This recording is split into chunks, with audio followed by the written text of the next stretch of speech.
Max Nation! I'm Unger to the Max coming at you with today's episode of the Sports Room Talk Show. A salute to you.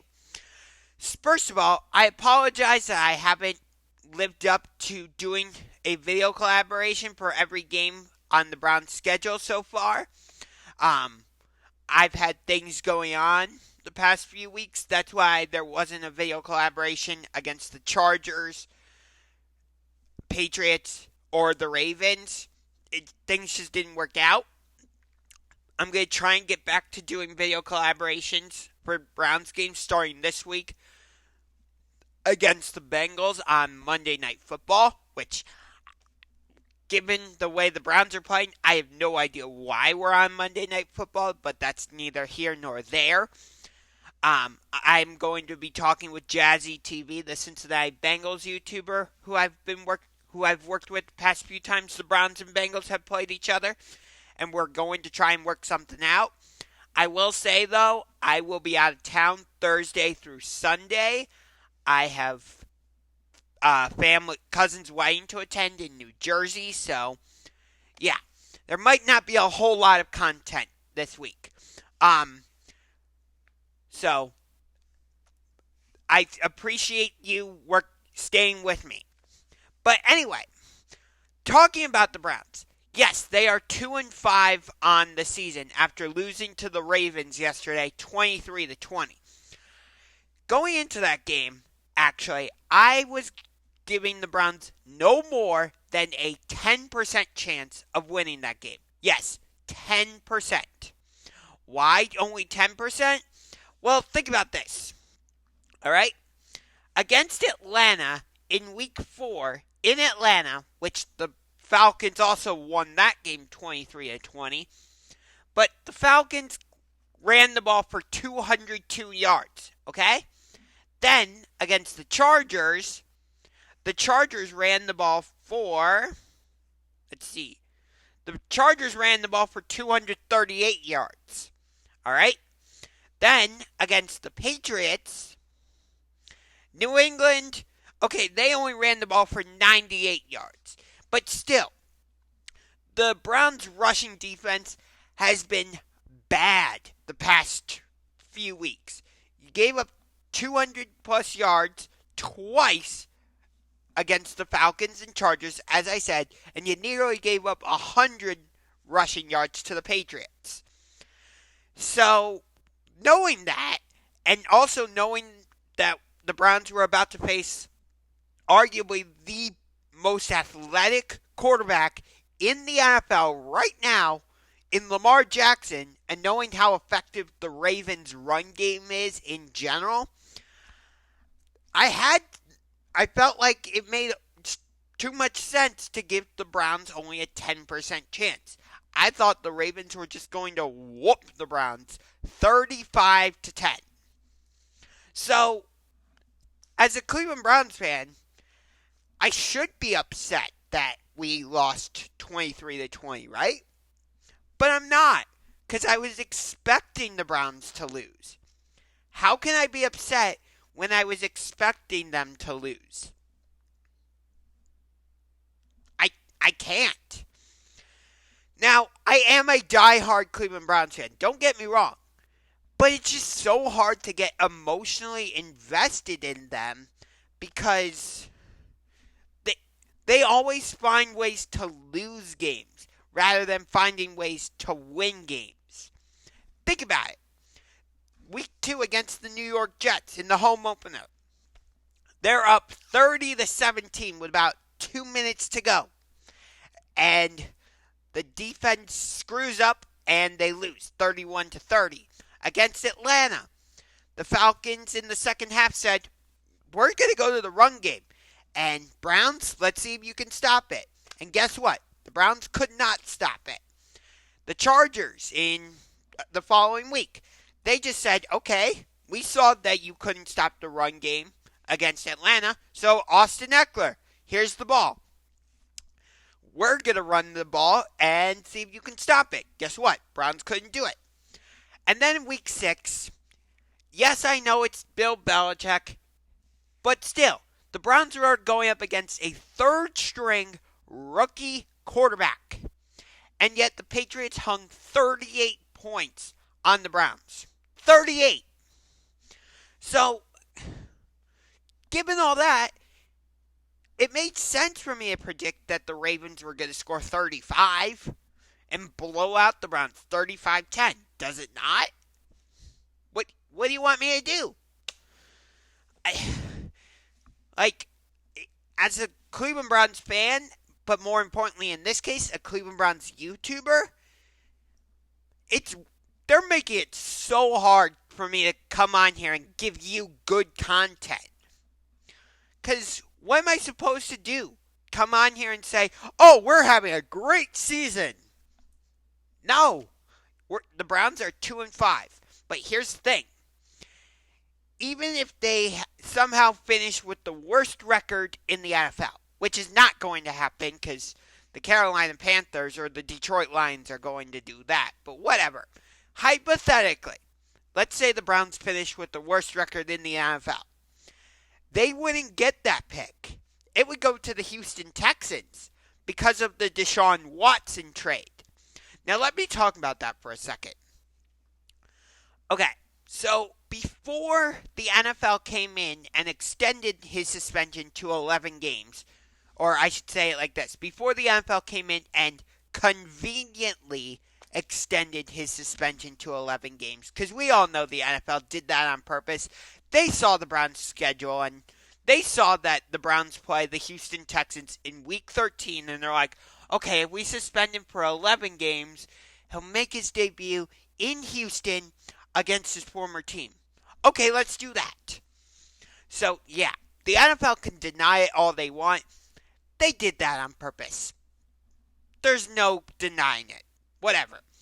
But before that happened, his suspension was set for 6 games, which would have meant he would have missed the Panthers game, the Jets, the Steelers, the Falcons, the Chargers, and the Patriots.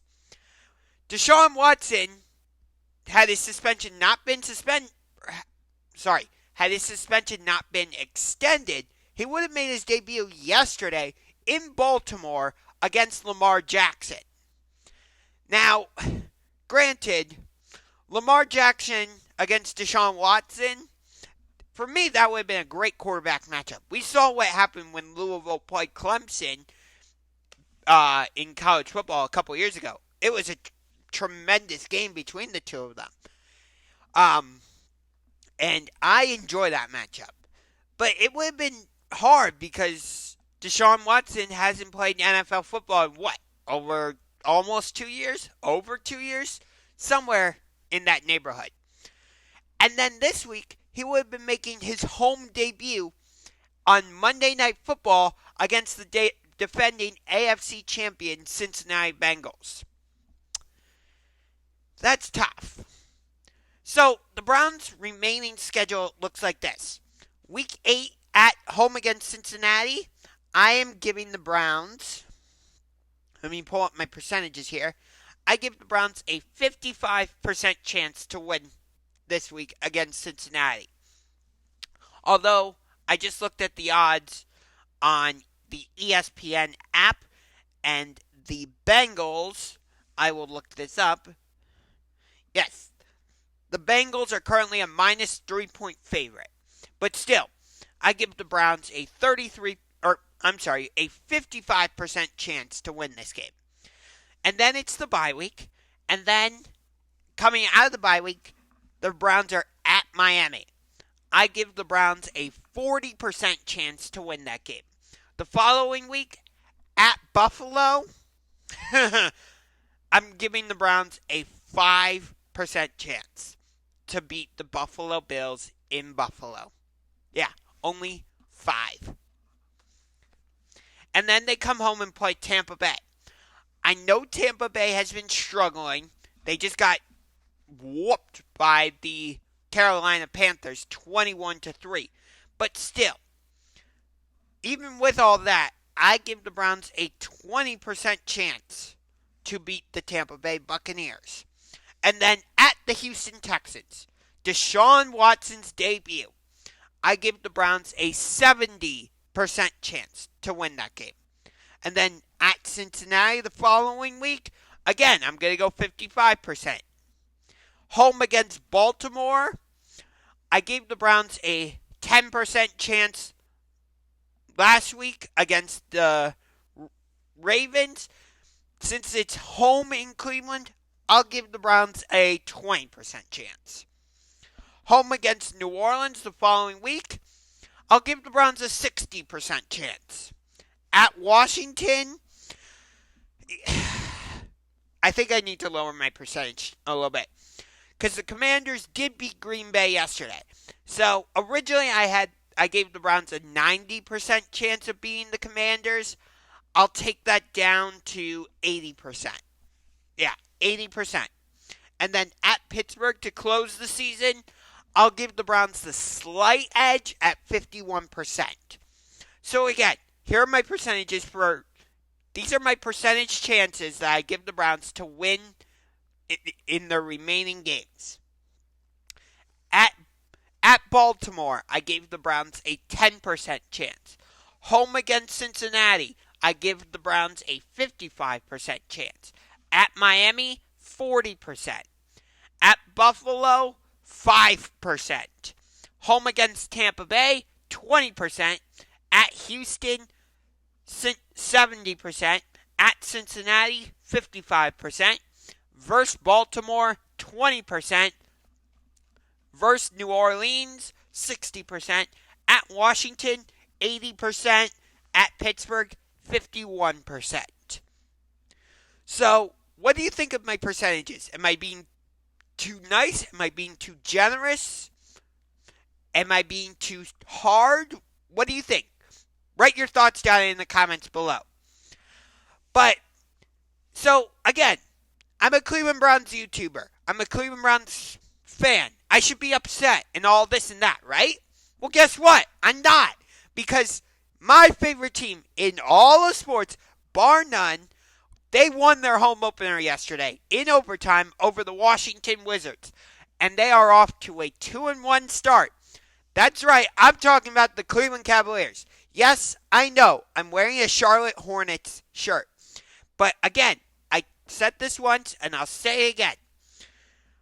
I'm going to try for every video that I do, besides for a Cleveland Browns video collaboration, besides the Cleveland Cavaliers video collaboration, I'm going to try and wear a different team's jersey or hat or shirt or a sweatshirt, something. I'm going to try and wear a different team's, something related to a different team every video. So that's why I'm wearing Charlotte Hornets today. But the Cleveland Cavaliers are my number one team, no questions asked, bar none. So they won yesterday against the Washington Wizards in overtime by a score of, let me just pull up the Cavs app so I know I'm getting this right. But it did go into overtime. 117-107. Donovan Mitchell had to play 44 minutes. He went off for 37. He had to play that many minutes because Darius Garland is out right now because he suffered an eye laceration in the first game of the season at Toronto, which we only ended up losing that game 108-105. So maybe if we had Darius Garland for that game, we would be 3-0 to start the season. I was honestly surprised at how badly we blew out the Chicago Bulls on Saturday, because the Bulls took 3 out of 4 against us.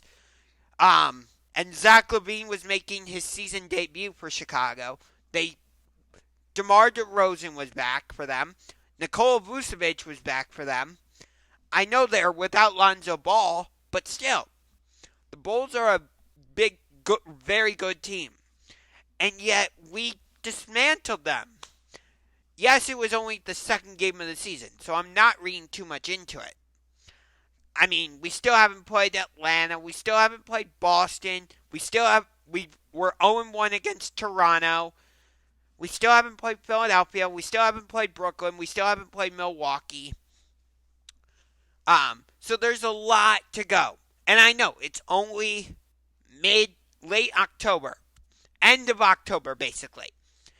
So, yes, I love that we're off to a 2-1 start, but I'm not reading too much into it.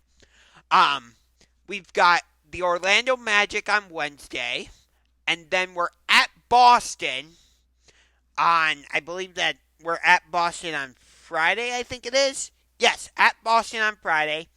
Home against the New York Knicks on Sunday, and then home against Boston on Wednesday, which that game will be on ESPN. I'm going to try and get tickets to go to that game.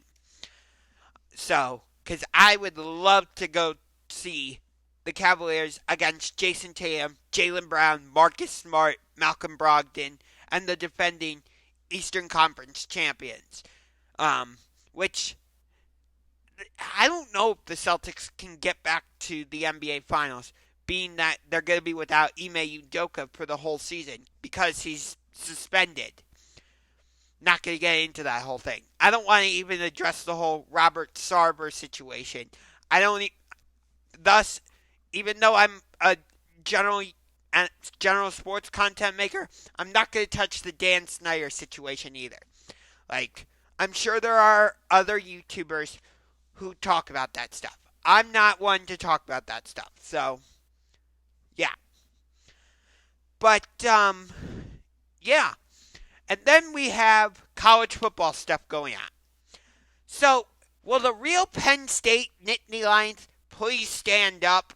Because in the whiteout, they absolutely, or I shouldn't say they, I should say we, because Penn State is my number one college football team, through and through. Yes, I am a Penn State fan. So, you can imagine what my emotions are like as we get ready to host Ohio State this week. Yeah. I've been through the gauntlet the past 2 weeks because we were at Michigan where we got absolutely dismantled 41-10.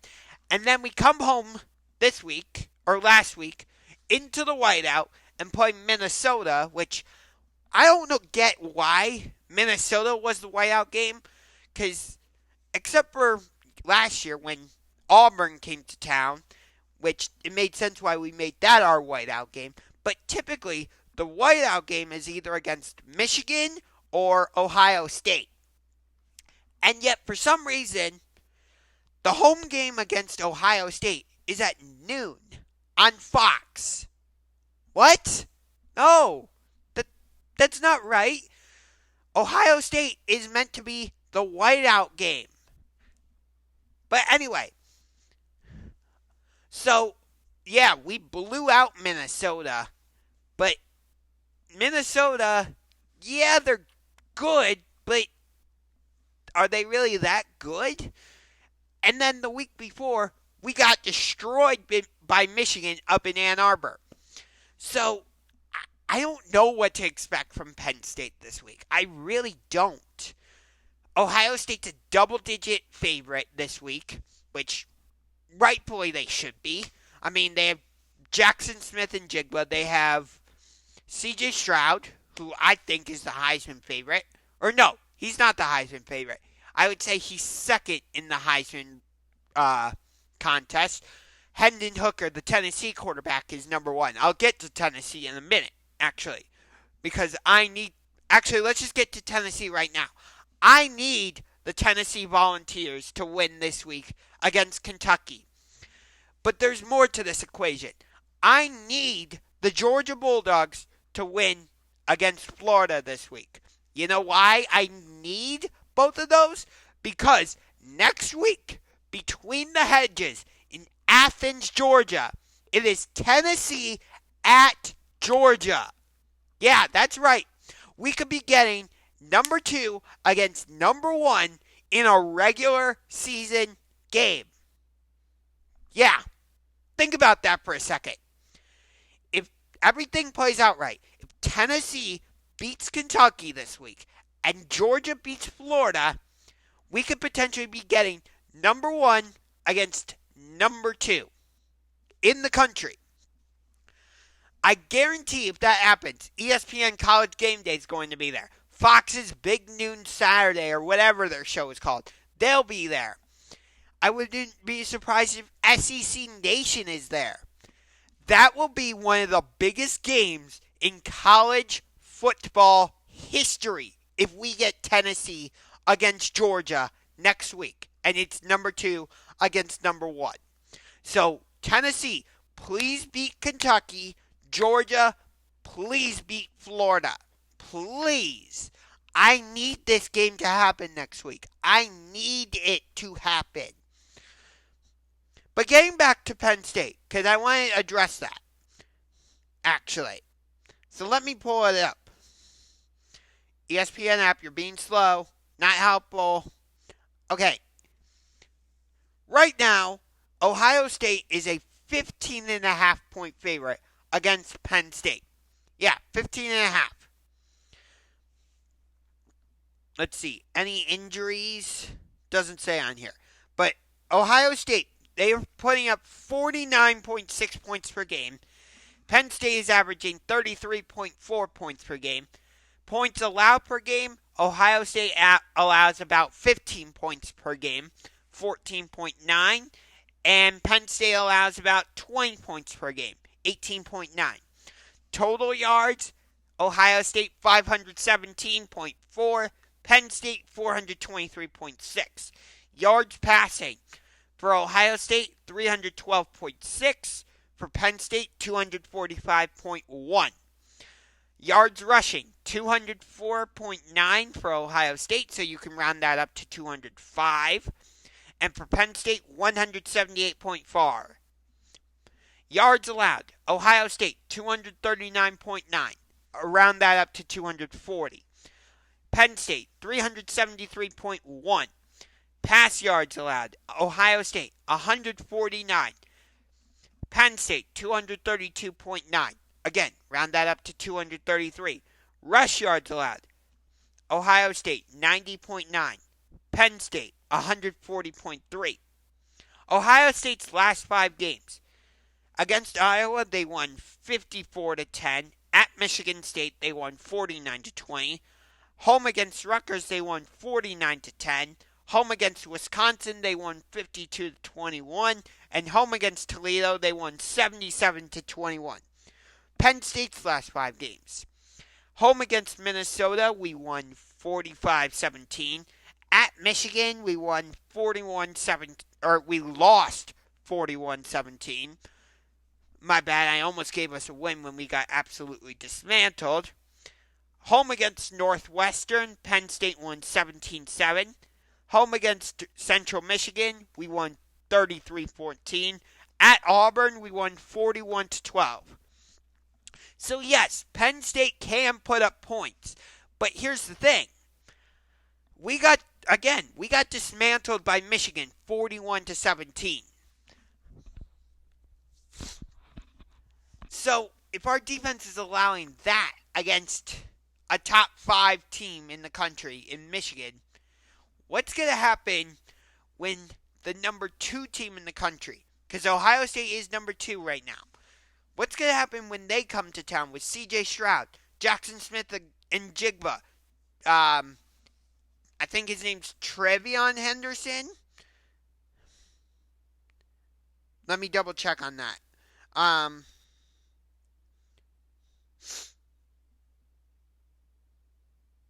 Yeah, Trevion Henderson. Mayan Williams. What's going to happen when Trevion Henderson, Mayan Williams, C.J. Stroud, Jackson Smith and Jigba, Marvin Harrison Jr., and all those guys come to town? What's going to happen? Is our defense going to be able to hold up? Is our offense going to be able to score enough? Because against Ohio State, Penn State's going to have to score at least 30. That might not even be enough. Penn State might have to score 40. And they've shown that they can do it, but I don't know if they can do that against Ohio State. I really don't. So, yeah. Do I want Penn State to win? Yes, I would love to see Penn State pull off the upset against Ohio State. We haven't beaten the Buckeyes since 2016. granted, I will say this. All right? I looked it up the other day. The last time there was a blowout between Ohio State and Penn State was way back in 2015. Since then, it's been all close games. Sorry, I'm having to go through a whole string of group texts and stuff. But actually, I'll just look it up on Google.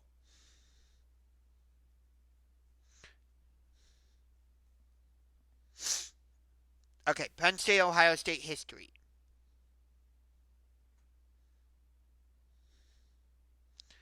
Game results. Yeah. Okay, so last year at Ohio State won 33-24. In back in 2020 at Penn State, Ohio State won 38-25. So that's a 13-point margin. You could say that's a bit of a blowout, but anything less than 20, I would say, is relatively a close game. 2019 at Ohio State, 28-17. That's an 11-point victory. 2018 at Penn State, Ohio State won 27-26. 2017 at Ohio State won 39-38. 2016 at Penn State, that's when Penn State had the blocked field goal and all that, and they won 24-21. The last time there was really and truly a blowout was 2015 in Columbus. Ohio State won 38-10. So, I guess that bodes well for Penn State, but that's all history. That doesn't matter when it comes to this game. It doesn't matter when it comes to this team. So, we'll see what happens. But in terms of college football, again, I need the Tennessee Volunteers to hold serve at home and beat the Kentucky Wildcats. And I need the Georgia Bulldogs to go into Jacksonville and beat the Florida Gators this week. Because that sets up a huge showdown the following week between the hedges in Athens. Tennessee at Georgia. That could be the number 2 team in the country. Tennessee taking on the number 1 team in the country, Georgia. That would be amazing. That would be absolutely amazing. So, that's what I need to happen. That's going to do it for this week's episode of the Sports Room Talk Show. Thank you for tuning in. If you liked what you saw, give that like button a skull-crushing finale. And give that subscribe button a big punch in the face like a UFC fighter. By the way, congrats to Islam Makhachev. He is your new UFC lightweight champion. And we already know who his first title defense will be against. It's going to be, his first title defense will be at UFC 284 in Perth, Australia, when he takes on the number 1 pound-for-pound fighter in the world, Alexander Volkanovski, who is the current UFC featherweight champion. So yes, Volkanovski is going to look to become a double champion. And also, congrats to Aljamain Sterling. He successfully defended his UFC bantamweight title against TJ Dillashaw. And it looks like he's going to be facing the Sugar Show, Sean O'Malley, in his next title fight defense. Because O'Malley, controversially, I would say, won against Petr Yan, however you say it, in a decision. I'll have to go back and watch the fight at a later point. I'm not going to pay $75 to watch it. That's just ridiculous. No, thank you. Dana White, can you please lower the prices of the UFC pay-per-views? That would be great. Speaking of pay-per-views, Full Gear is next month. And we know one match so far that's happening at that show. MJF, Maxwell Jacob Friedman, will face Jon Moxley for the AEW World Championship. But it is already October 24th, and we don't know any other matches for Full Gear. And full gear is November 19th. So, let's see. How many weeks until November 19th? It's 3 weeks and 5 days until then. And we've got 3 weeks and 5 days until November 19th. There's really no big feuds or anything where I'm like, yeah, I need to see this match happen at a pay-per-view. Although we did tease last week that we're going to get a feud between Bryan Danielson and Wheeler Yuta. I like that. Maybe it looks like we might be doing something for the Trios Championships with Death Triangle against Eddie Kingston, Santana, and Ortiz. Which, speaking of that, since Grand Slam, Eddie Kingston hasn't been on AEW TV until Rampage last week. Santana hasn't been on TV. Ortiz hasn't been on TV. Where's Ricky Starks? Where's Powerhouse Hobbs? Where's Adam Cole? Where's Kyle O'Reilly? Where's Ruby Soho? Where are these people? Like, what happened to Sky Blue? Until last week, I was wondering what happened to Saraya. Like, TK, I know you have the main people you rely on, but your roster is so big. I want to see some of these other people on TV. And please, make Ring of Honor its own separate thing. Seriously. Like, what are we doing? So, that's really going to do it for the end of this episode of the Sports Room Talk Show. If you like what you saw and you liked what you heard, give that like button a skull-crushing finale like The Miz, and give that subscribe button a big punch to the face like a UFC fighter. I will see you next time on another episode of the Sports Room Talk Show.